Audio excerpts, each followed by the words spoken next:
Hello, എൻ്റെ പേര് Sam. ഞാൻ പത്തനംതിട്ടയിലെ 12 എന്ന സ്ഥലത്തു നിന്ന് വരുന്നത്. എൻ്റെ ഒരു ഫ്രണ്ട് മുഖേനയാണ് ഞാൻ ഇന്റർനാഷണൽ അക്കാഡമി പരിചയപ്പെടുന്നത്. ആ ഫ്രണ്ട് ഇപ്പം കാനഡയുള്ള ആളാണ്. ഇവിടെ വന്ന് ആദ്യം ഞാൻ മീറ്റ് ചെയ്യുന്ന ശ്രുതി മാമിനായിരുന്നു.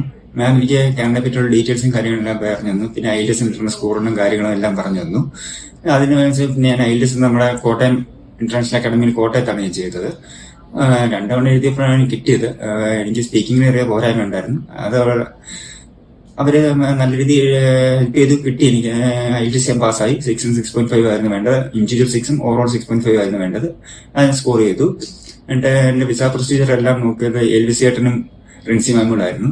രണ്ടുപേരും ഒരുപാട് ഹെൽപ്പായിരുന്നു. ഏറ്റവും കൂടുതൽ എന്നെ സപ്പോർട്ട് ചെയ്തത് ശ്രുതി മാമാണ്. കാര്യം ചില സമയത്ത് ഞാനത് ഡ്രോപ്പ് ഔട്ട് ചെയ്യാൻ വരെ ചിന്തിച്ചതായിരുന്നു. അന്നേരം ശ്രുതി മാമാണ് എനിക്ക് ധൈര്യം നിന്ന് കൂടെ വന്ന് ഇപ്പൊ എനിക്കെന്റെ വിസ സ്റ്റാമ്പ് ചെയ്ത് കിട്ടി. ഞാനിപ്പോ അത് കളക്ട് ചെയ്യാൻ വേണ്ടിയാണ് ഇവിടെ വന്നത്. ഞാൻ ഈ ജനുവരി ഇൻടേക്കിന് കാനഡയിലേക്ക് പോവുകയാണ്. ഈ ഡിസംബർ 31 ഞാൻ പോകും. ഒരുപാട് നന്ദിയുണ്ട്. എസ്പെഷ്യലി ശ്രുതി മാം, റിൻസി മാം, എൽവിസി ചേട്ടൻ, പിന്നെ ഇന്റർനാഷണൽ അക്കാഡമിയിലെ എല്ലാ സ്റ്റാഫ്സിനോടുള്ള എന്റെ നന്ദി അറിയിക്കുന്നു. എനിക്ക് ഇങ്ങനെ വലിയൊരു അവസരം എനിക്ക് ഒരുക്കി തന്ന ഇന്റർനാഷണൽ അക്കാഡമിയുടെ എന്റെ ഏറ്റവും വലിയ നന്ദി അറിയിക്കുന്നു. Thank you.